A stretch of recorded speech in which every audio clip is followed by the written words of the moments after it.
Good morning. Good afternoon, everyone. My name is Angela Stewart. I'm the Vice President of Recruiting for Kelly Science and Clinical, and I'm so honored to be here with you today and to have the opportunity to moderate our first panel this morning, focused all on the skills we all must build today to develop the cell and gene therapies of tomorrow. Over the next 10 years, some experts predict more than 1/3 of therapies will be cell and gene based. Brad touched on this a little bit in his opening statements, but as a relatively young field, employers already struggle to find sufficiently qualified talent with the relevant therapeutic, manufacturing, and regulatory expertise needed. Unless coordinated steps are taken, this will become a critical roadblock in bringing innovative new therapies to market. This session will explore potential action steps needed that can be taken to address this issue, and I could not be more excited to formally introduce our panel of experts. Unfortunately, Tim Belsky with the Department of Health and Human Services could not make it today due to a family emergency. We certainly send our best to Tim and his family, but we're excited to introduce his colleague, Josh Henkin, who is the Senior Portfolio and Program Manager for BARDA. BARDA is the Biomedical Advanced Research and Development Authority.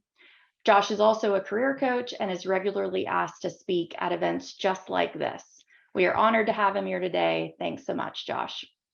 We also have with us Jim Duclos, who is a professor of biological sciences and biotechnology with Solano College. Jim's work on career development initiatives within this industry is known nationwide. Again, Jim, thanks so much for joining us. And last, but certainly not least, we have Jennifer Grenier with the University of California, Davis. Jennifer is the Director of Life Sciences Workforce Development and just a really important voice in this space. So without further delay, let's get started with the first question. So Josh, I'm going to give you this one first. What are the most important skills that professionals need to succeed in this space today? Thanks, Angela. It's a pleasure to be here and to be a part of the panel with everybody else. I do want to make just one quick disclosure statement that I am not a federal employee. I'm actually a consultant to BARDA, the Biomedical Advanced Research and Development Authority. So all the opinions and perspectives that I share are my own and not that of the federal government. And it's a really important question because the skills needed to be successful in this environment, you're looking at a very highly regulated, FDA environment with good manufacturing practices. You're oftentimes going to be working with very small quantities of precious material. And it's critical that the people that work in this space understand the regulations and the requirements with that. And so there are some pretty standardized technical skills that would be necessary. A lot of the molecular biology techniques, aseptic techniques, you're going to be working in a clean room, you need proper gowning, you need to understand how to transfer and pipette sterile liquids or substances from one place to another. A lot of quantitative skills. You'll be making calculations of dosages. You'll be making buffers to use in the processes involved in the cell and gene therapy manufacturing. Also, you'd probably be doing some troubleshooting of equipment, maybe thinking about problem solving, creating new processes, perhaps in the work that you do. And then I think equal and possibly more important are the soft or transferable skills. And I think there's some personal attributes, like you need to have a certain amount of discipline and integrity to be successful in this work, and embody a personal culture of quality. The quality environment can make or break the success of a batch of product, and that could be millions of dollars in certain cases. In my work with the Operation Warp Speed program, when we were making vaccines for COVID-19, one batch could be millions of dollars in sales. And so if you screw that up, there are going to be a lot of angry people and a lot of people that would, that need their vaccines that aren't going to get them. And in the cell and gene space, these are individuals' material that you really want to make sure go back to them in the right format. So you got to follow a lot of directions. You've got to pay attention to detail. If you make a mistake, you got to disclose that mistake. And that's where, that would be a deviation in the process, perhaps, where you didn't follow the directions as precise as you should. And so you got to tell someone that. Now, maybe it's a big deal, maybe it's not, but the integrity side and the discipline side of anyone working in this space needs to come through. And then I would also add, patience. These processes can take a long time. And so having some patience is important. And then you'll be working with a lot of teams, so teamwork skills. And then I would add one more of communication, because you'll be, communicating with your team. You'll be also, labeling a bunch of vials. And so written communication at a very detailed level, or broad communication across your team is important as well. Great points, Josh. Jim, do you want to provide some insight into this? Thank you very much. I agree with everything that Josh said, and I'd like to underscore a few things. If you mess up in this space, if you mess up in traditional biopharmaceutical manufacturing, like the production of monoclonal antibodies, you may lose, well, across the street from me at Genentech Vacaville, a batch is $50 million. If you mess up in autologous CAR T therapy, that patient is likely dead. They often are sick. They're a month away from dying, and you get one shot at it. So it takes a special individual with nerves of steel, especially there is also a timing issue there as well. So we looked at this skill set comprehensively, and we asked a bunch of professionals, what are the skills and knowledge required to go into cell and gene therapy, and how does that differ from traditional biomanufacturing, which we define as the production of pharmaceutical proteins. And so we were funded through NIMBLE, the Manufacturing USA Institute, the National Institute for Innovation in the Manufacture of Biologics. And we have that comprehensive report published on biomanufacturing.org if you wanted to look at it. But what we found, as Josh said, really important is aseptic technique, the ability to work in a biosafety cabinet, mammalian cell culture, both with adherent cells and also with cells grown in suspension, the ability to run single-use bioreactors, including wave bioreactors, the ability to do tubing welding. There are some unique things about this space where you have T cell activation, you have cell selection, including with magnetic beads. The analytical space is different than traditional biomanufacturing. So there are analytical techniques that are especially important, especially drop digital PCR. And then, as Josh said, you really need a grounding in FDA regulations and compliance with FDA and international regulations. The students need to know good manufacturing practice. They need to know quality by design. Teaching in the space is a little bit easier because the scale is more like a laboratory scale.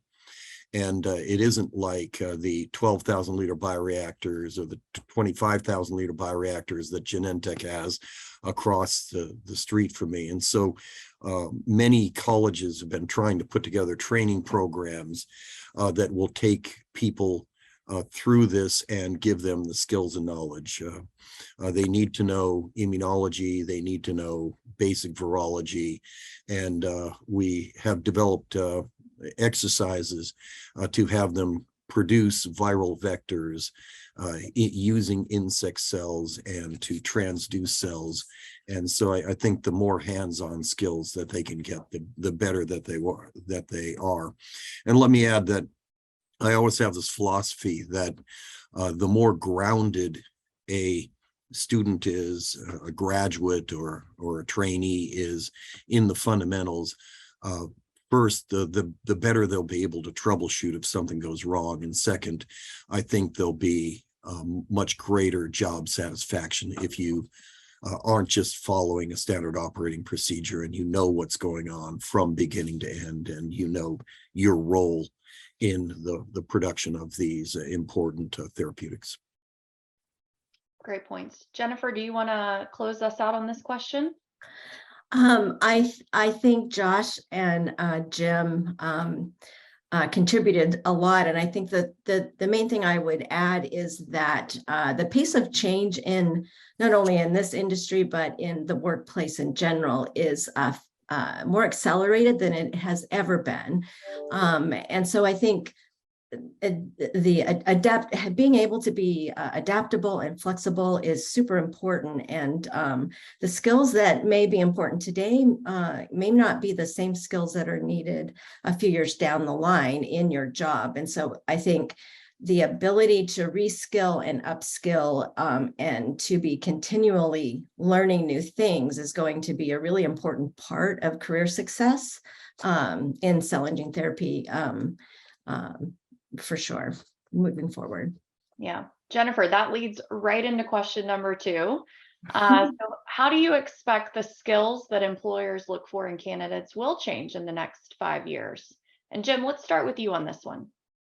Thank you. First and foremost, there's going to be a dramatic expansion. So we're all going to have to get busy recruiting people into this field. And I'm starting to say no biology major left behind because right now we are already seeing the shortages, especially in regions that are very heavily going into this field. I don't know what North Carolina is going to do. They announced a new company in this space pretty much every week during the summer. So there'll be this dramatic expansion to the point where unless we recruit, and let me say that very, very few potential students that might be candidates going in this field know anything about it. And so we need some sort of publicity campaign to bring people into more into biotech, not only here, but into biotech writ large. Stem cells are about to hit. They're in discovery, they're in the clinical, they're about to go really large scale into production. And so we're going to need a lot of technicians that can produce stem cells. Also exosomes, a lot of this is based on the production of plasmids, the production of the DNA that proved so useful in the COVID RNA vaccine, but now these plasmids are used for the production of the cells that produce the viral vectors that are used primarily as a treatment in gene therapy and as a raw material in cell therapy. The regulatory requirements are going to change, especially the analytical techniques that are being used in quality control. And as Jen said, you have to stay nimble and you have to be a lifelong learner, and everyone in this field. So a dramatic expansion and changing in what the particular knowledge required to go in cell and gene therapy. Yeah, Jennifer, I know you hit on this a little bit in your last answer, but any additional thoughts on the change in the next 5 years?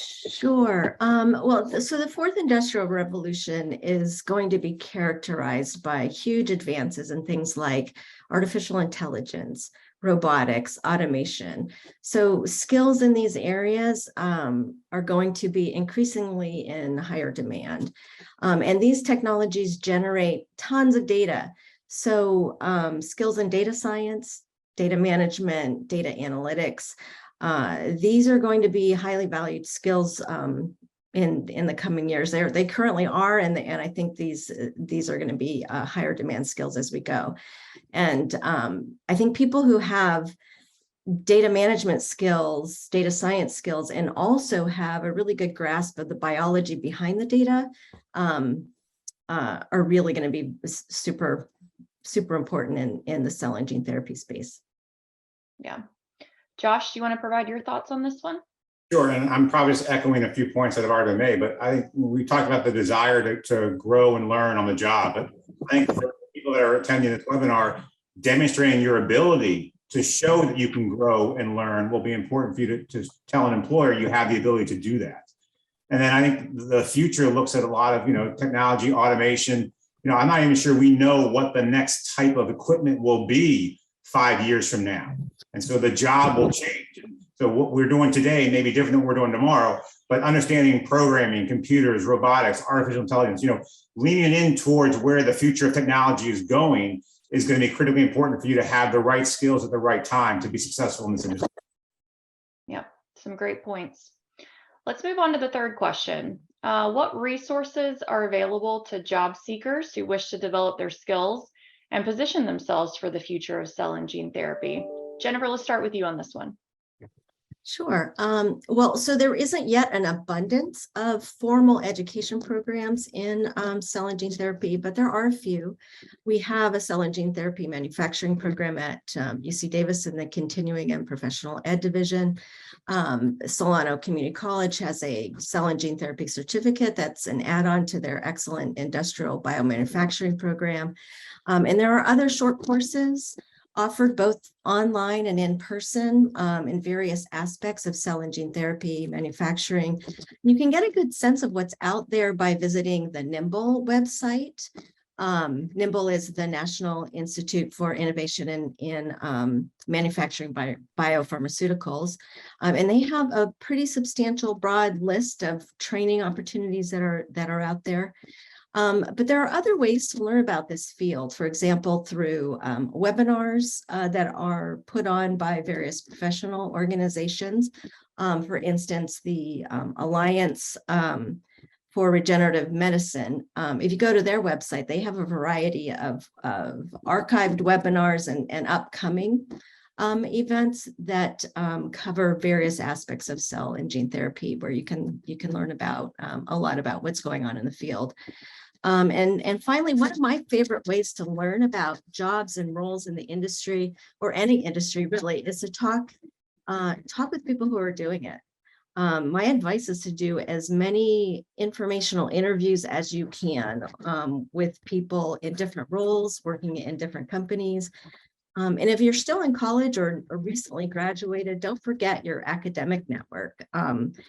There is a lot of very high caliber research going on in universities in cell and gene therapy, and faculty who can share their expertise.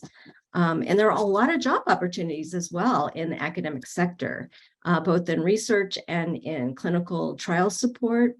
So even if you're ultimately pursuing a career in industry, a job in the academic sector may be a good place to get your foot in the door and learn some valuable skills that will make you even more marketable in industry. Yep, well said. Jim, anything to add here? Yes, thanks. I think we have to reinvent what education means. And I think about how I learned something new. I often will not have the time to attend a course once a week for a 17-week long semester. And so it seems to me we're going to have to develop boot camps where people can go in and have a really intensive experience, both lecture and in the laboratory, and keep it at a couple of days or a week. And there are some really good examples of that. So the BTech Center at North Carolina State has a week-long program. Jen's program that she just launched is a really good candidate at UC Davis. There are others, a really good program at Texas A&M, and they work very closely with Fujifilm, a manufacturer that's right next to them. There's Albany State has a program. There is Worcester Tech, and then let me give a plug for the community college system in training technicians that, as Jen said, we launched a cell and gene therapy certificate, which is just 3 classes for our students to specialize in this. But there are certificates that are popping up all over the country. There's a close relationship between Kite and Frederick Community College in Maryland and Santa Monica College in Southern California, where Kite is.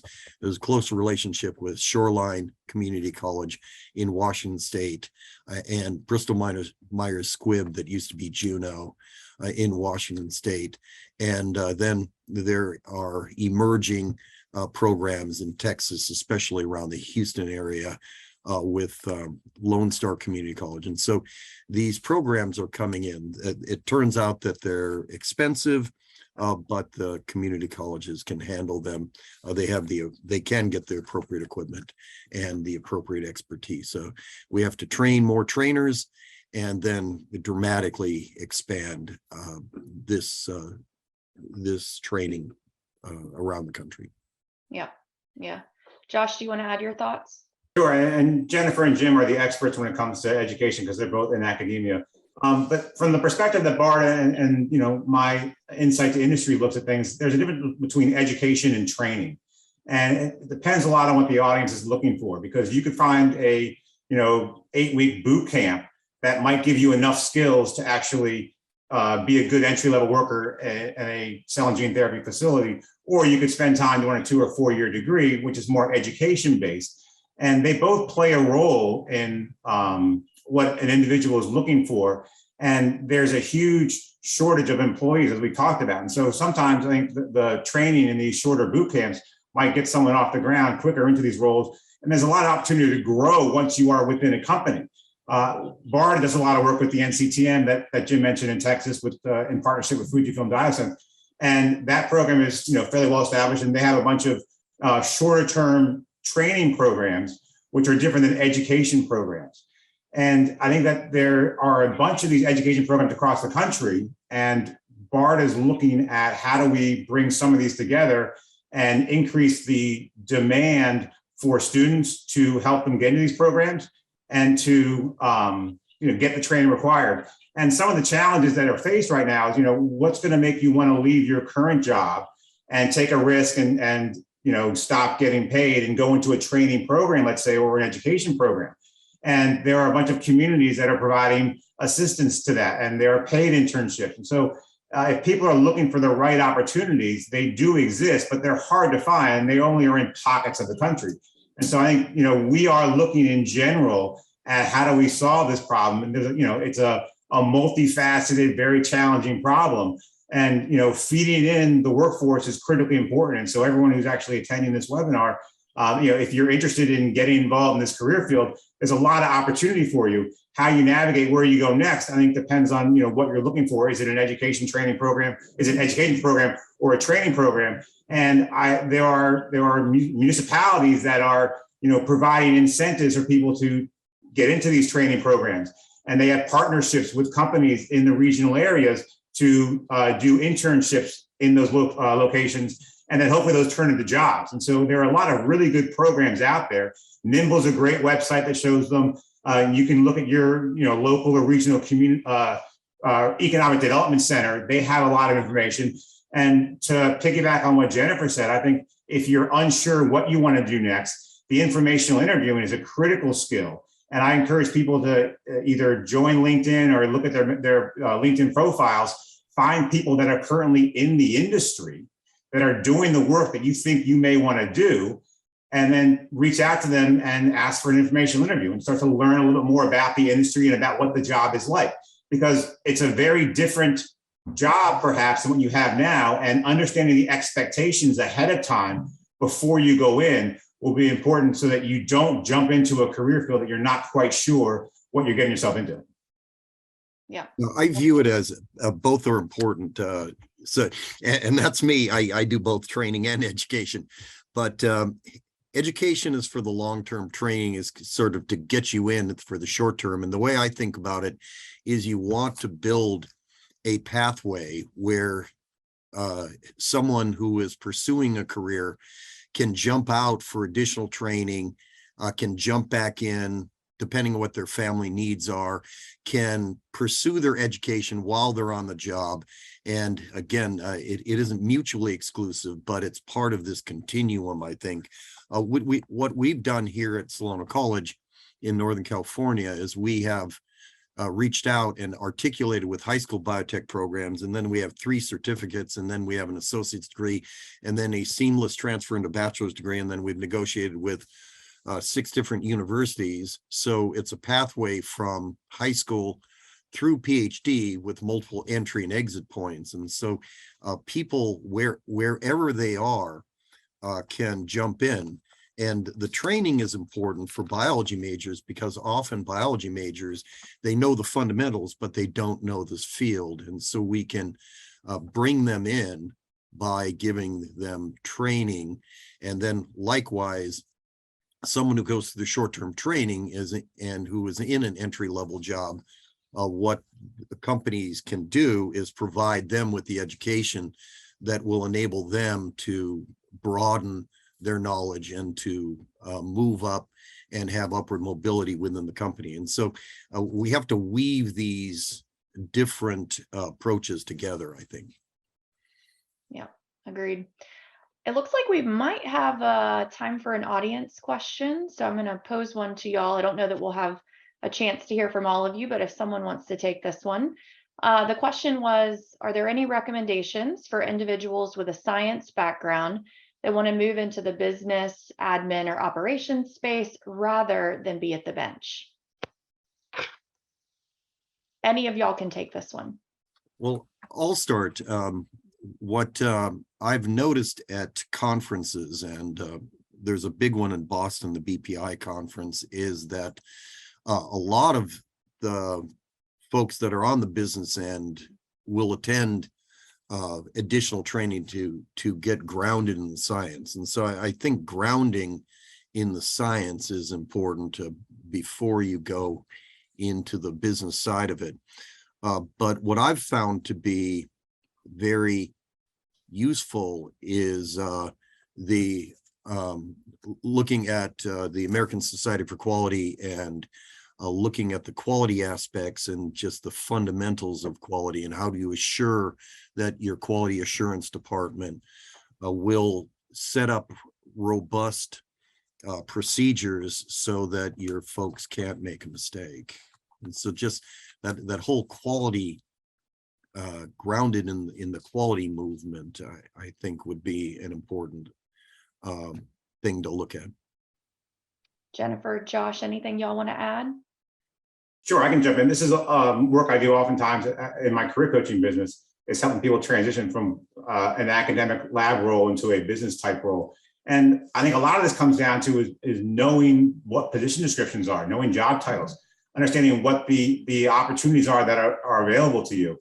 And again, I'll point to LinkedIn as a really great tool to find different types of jobs and people who have those jobs. And then figuring out, do I have the skills that are necessary for this role that I want to get into? And if you don't, can I acquire those skills somehow? So if you're still in school, if you're still in a job, can you learn? Can you take on a business-like project in the role that you're currently in? Or if you're in school, can you join a committee? Can you do something that will help build those skills in a certain way? And then have can you put them on your resume? Because then you can demonstrate and showcase them at an interview perhaps, and they can help you get that job. But then I think, the informational interviewing is really important, and figuring out, do I have the skills? Can I apply those skills? And am I aware of what these opportunities are? There's so many different jobs and career paths out there. When I got my PhD, all I thought I could do was either stay in academia and do some kind of research or teach, or go into this vague thing called industry, which was just a lab bench type position at the time. But my mind has exploded in the different types of positions I could have. And I was fortunate enough to get one of those jobs in industry before I started consulting. And so I encourage everyone to explore as many opportunities as they can to really think about what might make them happy, and do they have the right skills, and then figure out who might have that job, do some informational interviewing, and network your way into a position if you possibly can. Yeah, great points, Josh. Love the emphasis on those informational interviews. I heard that come up multiple times, so I'm sure that resonated with the participants watching. So we are almost at the end of time. I wanted to just thank each of you for taking the time. We know that y'all are very busy, but you added some great insight, and I'm sure everyone watching appreciated it. Certainly the dedication to lifelong learning, having that strong attention to detail, and remembering the patient, right? Those were just a few of the things that really resonated with me. So again, thank you again.